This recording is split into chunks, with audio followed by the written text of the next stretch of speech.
뇌에 물이 언제 들어오나요? 공부는 잘하고 싶은데 뇌에 물 들어오는지도 모르신다고요? 자, 이제 그러면 뇌를 어떻게 써야, 어떻게 활용을 해야, 그리고 무엇을 해야 공부를 잘할 수 있는지 답 나갑니다. 필기 준비하시고요. 첫 번째, 뇌가 학습하기 위해서 전제 조건을 갖추세요. 두 번째, 뇌가 더 빨리, 그리고 더 많이 기억하고 이해하고 또 학습하는 데 필요한 조건을 갖추세요. 세 번째, 더 적은 시간, 더 많이, 더 오래 기억하기 위한 뇌의 상태를 설정하세요. 네 번째, 내가 알고 있는 엉덩이 힘 같은 그 학습, 공부와 관련돼서 내가 기본 상식이라고 믿고 있었던 믿음, 신념, 맞는지 안 맞는지 제발 점검 한번 해보세요. 다섯 번째, 그 공부법, 내가 알고 있다는 그 신박한 공부법, 누구한테서 들었고 어떻게 내 공부 방법이 되었는지 찾아내세요.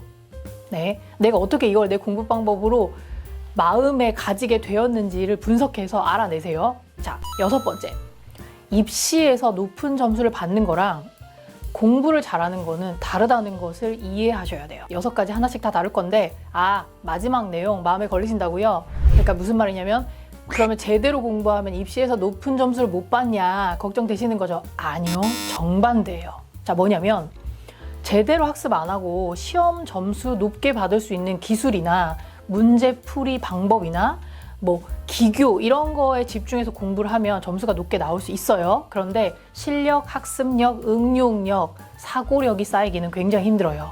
이거는 사실은 굉장히 돌아가는 학습법이에요. 기본 털을 안 잡고 그 위에 무거운 벽돌을 막 쌓아 올리는, 그래서 굉장히 위태위태한 거죠. 잘 쌓이면 좋은데 여차하면 아주 작은 어떤 요인 하나에 와르르 무너질 수 있는 거예요. 저만 이렇게 얘기하는 게 아니라요. 아주 유명한 수학 선생님, 그러니까 1타 수학 강사님이라고 하죠. 이제 그분이 말씀하셨는데 고3 때 학생들에게 중1 수학 개념 설명해주는 강의 열어줄까라고 하면 너무 좋아한다는 거예요. 그리고 너무 많이 듣는데요. 왜요?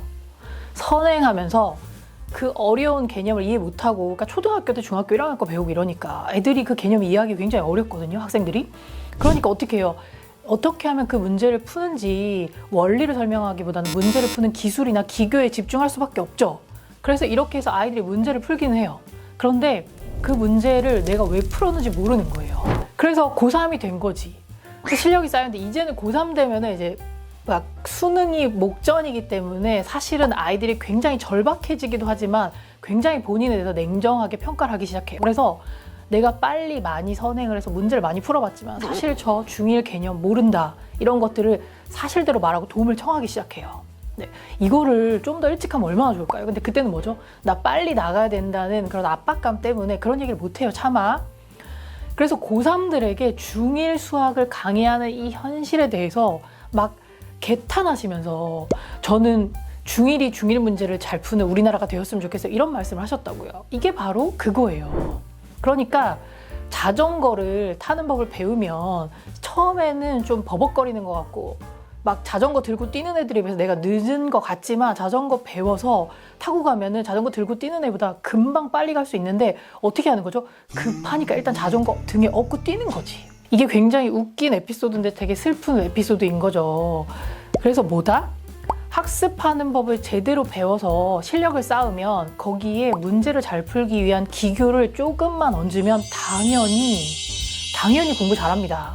OECD 국가 중에서 우리나라 청소년들이 가장 공부를 많이 해요. 그래서 성취도도 높아요.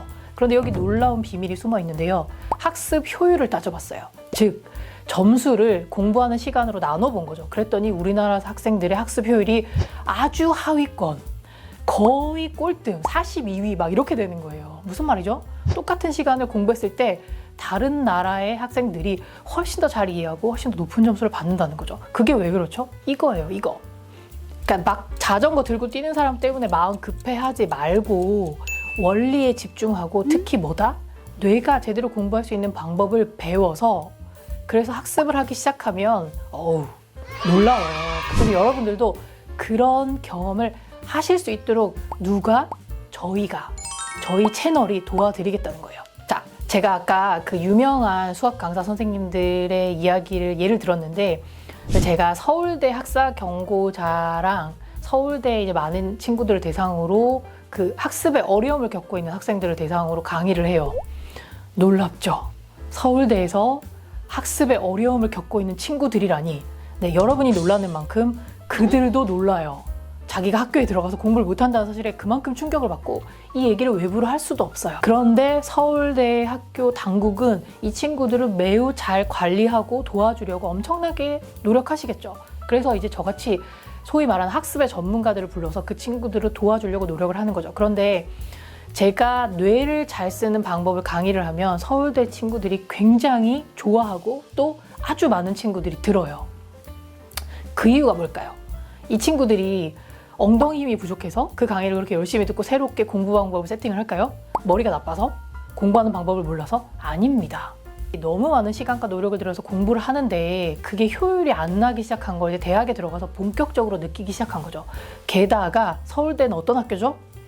다 반에서 1등 하거나 전교 1등 하는 친구들이 모여 있으니까 그 전에 자기가 아주 비효율적으로 공부했지만 정말 초인적인 능력으로 그 성실함으로 메꾸었던 게 이제 먹히지 않는 거예요. 그래서 그런 친구들이 와서 정말 절망스러운 표정으로 아주 지푸라기라도 잡는 심정으로 이 방법을 들어요. 그리고 적용하고 나서 되게 많은 후기들을 보내줘요. 너무너무 도움이 된다. 그래서 두 번째 강의, 세 번째 강의 요청을 받는데요. 자, 무슨 말이냐면 여러분이 지금 초등학생이든 여러분의 자녀가 초등학생이든 중학생이든 고등학생이든 그리고 심지어 대학생, 기업의 임원이시든 직장인이시든 다 상관없다는 거예요. 이 방법으로 뭔가 새로 내 생활이나 학습에 대한 패턴을 세팅하시면 정말 큰 변화를 경험하실 수 있다는 거예요. 자, 그래서 제가 기술만 먼저 배우고 학습력도 부족하고 메타 학습력, 즉 공부하는 방법에 대한 공부 능력이 부족한 사람들, 그 사람들이 그 좋은 자세와 그게 부족한데도 서울대를 갔다는 건 얼마나 많은 노력을 했다는 걸까요? 그쵸? 그리고 얼마나 성실하고 얼마나 그 마음이 갸륵합니까? 네, 그래서 그 좋은 자세와 노력과 지식과 그 에너지를 들여서 서울대를 들어가긴 했는데 이제 사실 서울대 들어가고 나서 진짜 그때부터 자신의 미래나 전문성을 위해서 뛰어야 되는데 뛰지 못한다는 거예요. 메타 학습력이 없는 사람은 정해진 문제, 시키는 걸 푸는 거는 굉장히 잘할 수 있어요. 그런데 질문을 던지고 새로운 분야, 새로운 영역, 융합, 문제 해결력, 정해진 문제 답하는 것이 아니라 스스로 질문을 던지고 답을 찾아가는 과정. 이게 뭐죠? 대학의 교육 과정이에요. 저도 대학에서 학점을 줄 때 이렇게 스스로에게 질문을 던지고 그에 대해서 답을 하는 친구들에게 가장 높은 점수를 줘요. 제가 알려주는 지식에 제대로 잘 답하거나 그걸 잘 이해하는 친구들에게 높은 점수를 주지 않아요. 네, 남들이 던지지 않는 질문을 던지고 비판적인 사고를 하고 해결해가는 과정이 한 전문가, 학자가 되어가는 길이자 자기의 영역을 찾아가는 길이거든요. 그래서 지금 제가 하는 것, 예를 들어서 뇌의 원리와 작동법, 과학의 연구 결과들과 뇌의 생리학적인 특징을 모아서 이해해서 그 결과들을 바탕으로 실제 학습에 적용할 수 있는 방법이 없을까? 이게 제가 던진 질문이에요. 그리고 그 질문에 대한 답을 찾아가고 그 질문에 대한 답을 저는 찾았어요. 그래서 그걸 학생들과 함께 해봤더니 효과가 보이고 아이들을 도와줄 수 있다는 것에 너무 기뻐서 이게 제 직업이 된 거죠. 한 사람이 자신의 분야를 찾아서 개척하고 전문가가 되고 자기 영역을 갖는다는 건 이런 과정인데 이 과정에서 그 누구도 답을 알려주지 않아요. 그래서 서울대, 고대, 명문대뿐만이 아니라 우리나라 대부분의 학생들 너무 안타까워요.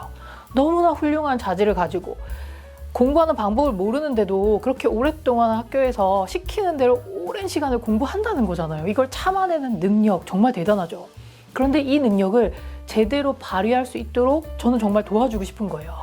그래서 이 친구들이 굉장히 좀 억울한 면이 있어요. 상담을 해보면 시키는 대로 열심히 공부해서 대학에 왔는데 대학에 막상 왔더니 자기가 별로 할 줄 아는 것도 없고 대학의 과정에 적응하지도 못하고 앞도 보이지 않는 거죠.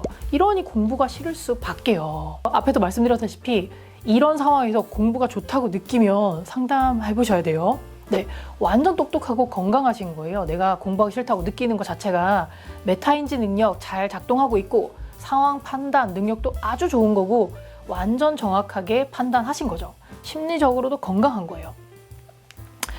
그래서 공부하기 싫은 거 너무 당연하다. 네, 여기까지 동의하셨죠? 부모님들도 이제 아이들 마음이 좀 이해되시죠? 애들이 이렇게 하고 있구나. 그런데도 한번 해보겠다고 책상에 앉아서 그렇게 공부는 하지 않고 책상을 뜨지는 못해서 책상 앞에서 그래서 딴짓을 하는 거예요. 그 사실은 딴짓하는 게 나쁜 게 아니라 되게 안타까운 거예요. 그냥 놀면 되는데 자기도 알아. 공부 열심히 하고 싶은데 안 돼. 근데 자기도 공부해야 되는 거 아니까 책상 앞에서 뭐 하죠? 막 책상 지우개 막 괴롭히고 뭐 그림 그리고 딴짓하는 거예요. 그럼 이제 어떻게 보셔야 된다? 아, 이 아이가 공부가 하고 싶은데 제대로 할 줄 몰라서 하는 방법을 몰라서 괴로워하고 있구나. 그럼 도와줘야 되겠다. 이렇게 생각하셔야 돼요. 그래서 아이들 마음 너무 잘 이해되셨죠? 그러면 이제 어떻게 하면 될까요? 아, 그래. 공부하기 싫은 거 너무 당연하다. 그러니까 계속 싫어해라. 까요? 아니에요. 이렇게 두실 거냐? 그러면 이렇게 두겠다는 말이냐? 우리 이렇게 하자는 말도 아니에요. 아닙니다. 제가 유튜브에서 말씀드리려고 하는 건 그래서 그렇게 공부가 잘 안 되는데도 열심히 하려고 노력하는 우리나라의 수많은 훌륭한 아이들, 미래의 인재들, 공부하는 법에 대한 공부, 메타 공부법에 대해서 알려주자는 거예요. 그래서 가르치면 돼요. 제가 이렇게 강력하게 말할 수 있는 이유는 제가 해봤더니 너무나 많은 변화를 실제로 제가 봐요. 제가 기대했던 것보다 훨씬 더 빨리 많이 변해요. 그래서 제가 이제 대학에서 강의를 하면 1학년 때, 2학년 때 제 강의를 들은 친구들이 몇 년 지난 다음에 졸업 시즌 날 전화가 와요. 교수님, 저랑 졸업사진 한 장 찍으시죠? 그래서 제가 학과 담당 교수도 아니고 그렇죠. 뭐 이렇게 지도 교수도 아닌데 그렇게 연락이 오면 좀 반갑기도 하지만 좀 의외이기도 하거든요. 그러니까 왜 선생님한테 전화를 했냐고 물어보면 저한테 배웠던 이 메타 공부법으로 자기 인생이 너무 많이 바뀌어서 저랑 꼭 사진을 찍고 싶다는 거예요. 그 정도로 아주 강력하고 효과가 있어요. 그리고 이 메타 공부법은요, 이 뇌를 알아가는 과정이 그냥 단순히 내가 공부를 잘하기 위해서 막 내 뇌를 정말 무슨 기계 사용하듯이 사용하는 그런 방법이 아니에요. 이 공부법은 놀랍게도 나를 만나고 발견하고 이해하게 되면서 나를 더 좋아하게 되는 어떤 긴 여정이에요. 그래서 공부도 잘하게 되는데 이 공부법을 하면 할수록 나를 더 잘 이해하게 되고 나를 더 좋아하게 되는 거예요. 처음에는 힘들 수 있어요. 낯설기도 하고 안 하던 거기도 해서. 그런데 하면 할수록 이런 표현이 적절할지 모르겠는데 아름다워요. 네, 공부법이 아름다울 수 있어요. 그래서 행복해집니다. 이 길은 한 번에 해서 끝나는 그런 뭐 단기 속성 이런 거 아니에요. 이 길은 평생 가야 될 길이고요. 저도 매일매일 저를 다시 만나고 있고요. 네, 나의 뇌를 이해하고 나의 특성을 이해하면서 나만의 학습법을 찾아가는 과정이에요. 그 시작을 아이들이 할 수 있도록 부모님이 도와주셔라. 저희가 그 방법을 제시하고 저희도 함께 가겠다. 도와드리겠다. 부모님도 아이들이 할 수 있도록 도와주셔라. 라는 거예요. 저희가 이제 앞으로 많은 사례들을 소개해 드릴 거예요. 뭐 초등학교부터 대학교, 심지어 이제 중학교 자녀를 둔 부모님인데 아이가 하는 걸 보고 이거 되게 나한테 적용해도 좋겠는데 하고서는 이제 아버님이 적용하신 거죠. 그리고 너무 효과를 봤다. 이런 후기도 있어요. 이렇게 아름다운 사례와 후기가 너무 많아요. 근데 그 사례와 후기를 그냥 저희가 이렇게 잘하고 있습니다 라고 알려드리는 게 아니라 그 사례와 후기를 들려드리면 여러분들이 거기서 힌트를 얻으실 수 있어요. 아, 이거 이렇게 하면 되네. 나한테는 이게 맞겠다. 그래서 그렇게 적용하시라는 의미에서 저희가 사례를 중간중간 많이 소개해 드릴 건데 여러분의 아이도 그리고 여러분도 이 사례의 주인공이 되실 수 있습니다. 저희랑 함께 가시죠.